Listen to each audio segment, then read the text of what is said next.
What happens when a prince asks his king for a $59 million bailout only to be told he's on a fatal mission?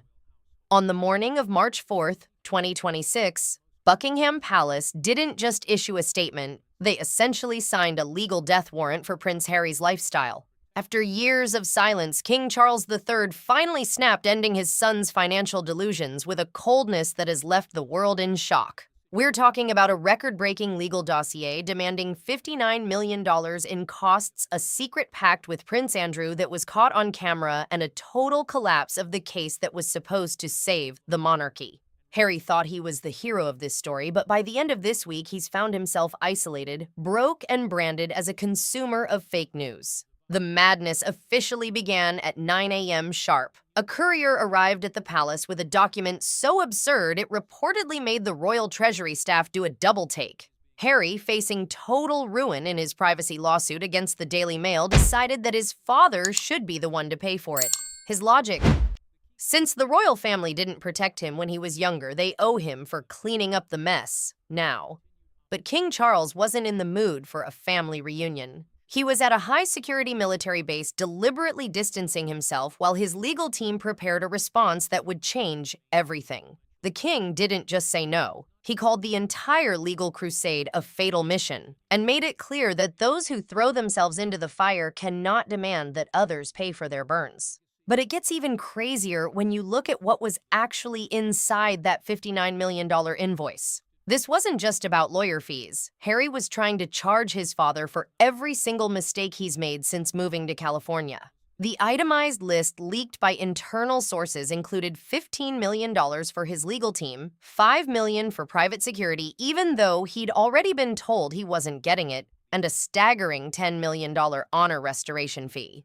That's right, Harry literally put a price tag on his own ego. He even tried to bill the king for $17 million in lost income, claiming that his legal battles prevented him from making more money in Hollywood. It was a wish list for a lifestyle he can no longer afford, and the palace treated it like a bad joke. While the invoice was being laughed out of the palace, the real disaster was unfolding in courtroom 73. For months, Harry's lead attorney, David Sherborne, had promised a smoking gun that would destroy the British tabloids. That gun was a man named Gavin Burroughs, a private investigator who was supposed to prove that the Daily Mail hacked Harry's phone for a decade. But instead of being the hero, Burroughs became Harry's executioner. In a move that sent shockwaves through the legal world, Burroughs flipped. He stood before the court and admitted that the evidence Harry was relying on, the hit lists, the call logs, the secret documents, were all complete and utter forgeries. The fallout from this was catastrophic. Burroughs didn't just say the evidence was wrong, he admitted he'd been incentivized by Harry's legal circle to manufacture it. He was a man in financial distress who was promised a lucrative book deal if he could help Harry win. When the truth came out, the look on Harry's face was described as a mask of pure humiliation. He was visibly trembling as his star witness branded him a consumer of fake news. Now, instead of a massive payout, Harry is facing potential criminal investigations for perverting the course of justice. If it's proven that his team knew these documents were fake, we aren't just talking about a lost case. We're talking about a legal nightmare that could end in actual charges. But the betrayal didn't stop at the courtroom door. It moved into the witness stand with Rebecca English, the Daily Mail's royal editor. For years, Harry has claimed that a specific 2004 story about his relationship with Chelsea Davy could only have been obtained through illegal espionage. He painted a picture of hackers in the bushes and high-tech spying. Rebecca English's testimony was a cold bucket of reality. She revealed there was no Bond-style spying. The secret information about Harry's campfire conversation in Botswana didn't come from a hacked phone. It came from one of Harry's so-called loyal friends. This person seeking money or a favor had simply called the news desk and blabbed everything Harry had said. This revelation painted a devastating picture of Harry's life. It showed that while he was obsessing over the media and hidden microphones, his actual problem was the people he invited into his inner circle. The betrayal came from within his own gilded social life, not a computer server.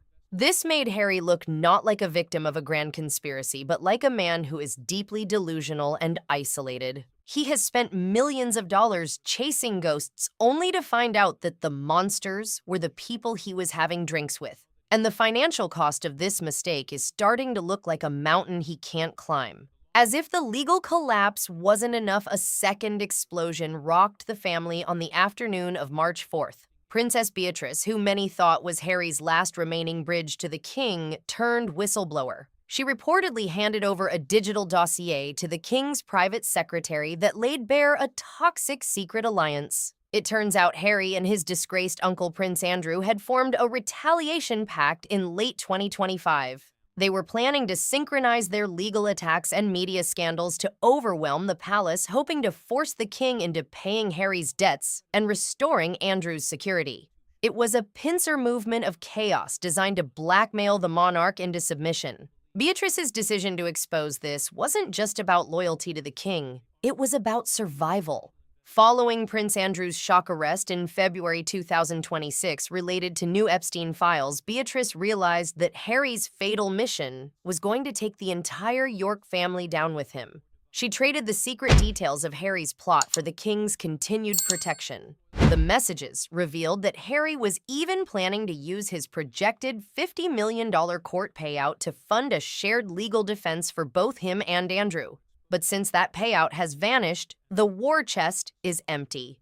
This betrayal is a psychological blow Harry may never recover from. He trusted his cousins to be his eyes and ears only to find out they were documenting his every move for the enemy. While Harry was dealing with the fallout in London, things were getting even colder back in California.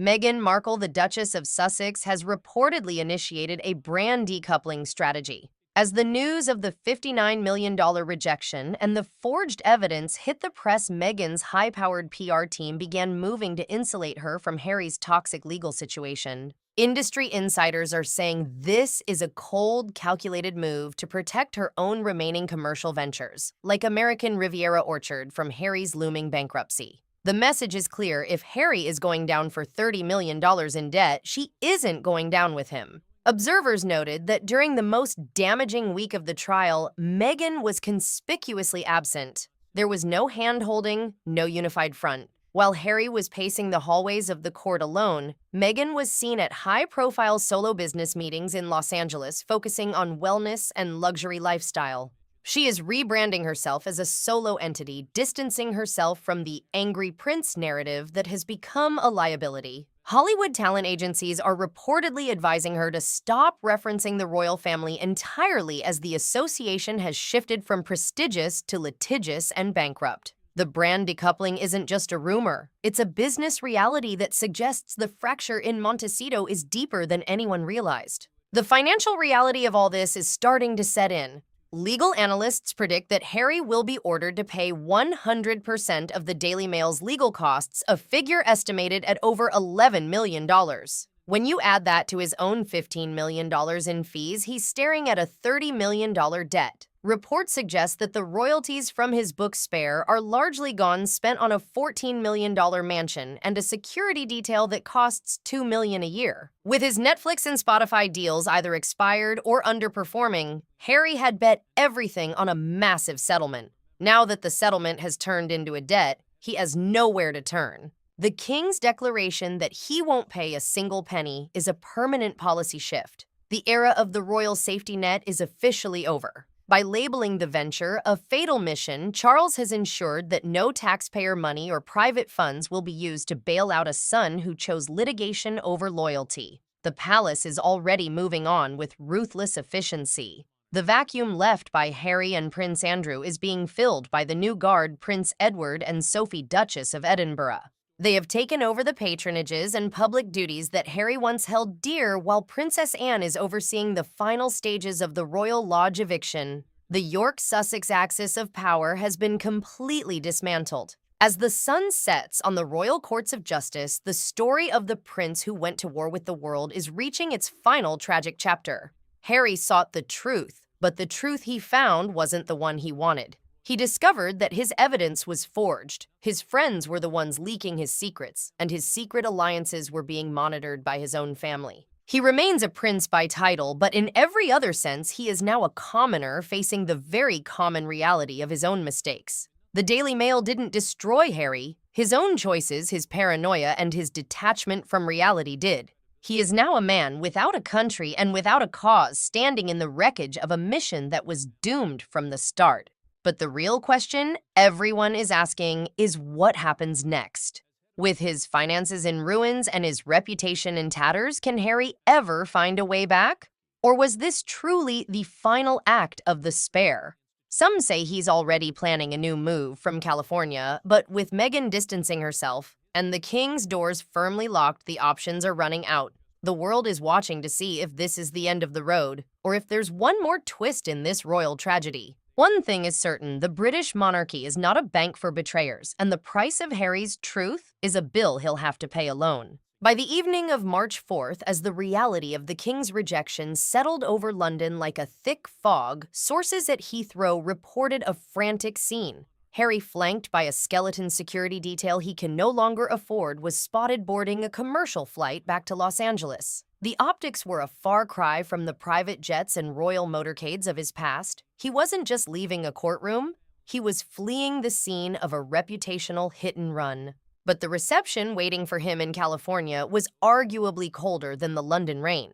While Harry was mid-Atlantic, Meghan was reportedly hosting a power dinner at a secluded Beverly Hills estate, surrounded by venture capitalists and lifestyle moguls. Noticeably absent from the guest list any mention of her husband's legal crusade. This wasn't just a scheduling conflict, it was a deliberate signal to the world that Meghan's orbit no longer includes the Duke's baggage. Inside the Montecito mansion, the atmosphere is described as clinical. The hand-holding and unified front that defined the early years of their departure have been replaced by a business-first arrangement. Sources close to the couple suggest that the $30 million debt mountain isn't just a financial problem. It's the final wedge in their partnership. Meghan's legal team has spent the last 48 hours reviewing the ring fencing of her personal assets, ensuring that if a court-ordered lien is placed on their shared property, her lifestyle remains untouched. Harry is effectively living in a house he can no longer pay for with a partner who is already looking at the exit signs. We're now learning more about the specific contents of the Beatrice Dossier that ended Harry's alliance with the Yorks. It wasn't just a few leaked emails. Beatrice reportedly provided the king with a series of encrypted voice notes from a group chat titled The Outsiders. In these recordings, Harry can be heard discussing a strategy to bleed the palace dry through a series of strategic leaks, timed to coincide with major royal events. This wasn't a search for justice. It was a blueprint for financial extortion. Harry's plan to use the Prince Andrew scandal as a diversion for his own legal maneuvers showed a level of calculation that horrified the king. But the most damning part of the dossier was the evidence of Harry's coordination with a high-level private security firm in the U.S. to investigate working members of the royal family. Harry was allegedly looking for leverage on Prince William, hoping to find a scandal that would force the future king to intervene with Charles on Harry's behalf. When Beatrice saw that Harry was targeting William and Catherine's private lives, she knew she had to jump ship.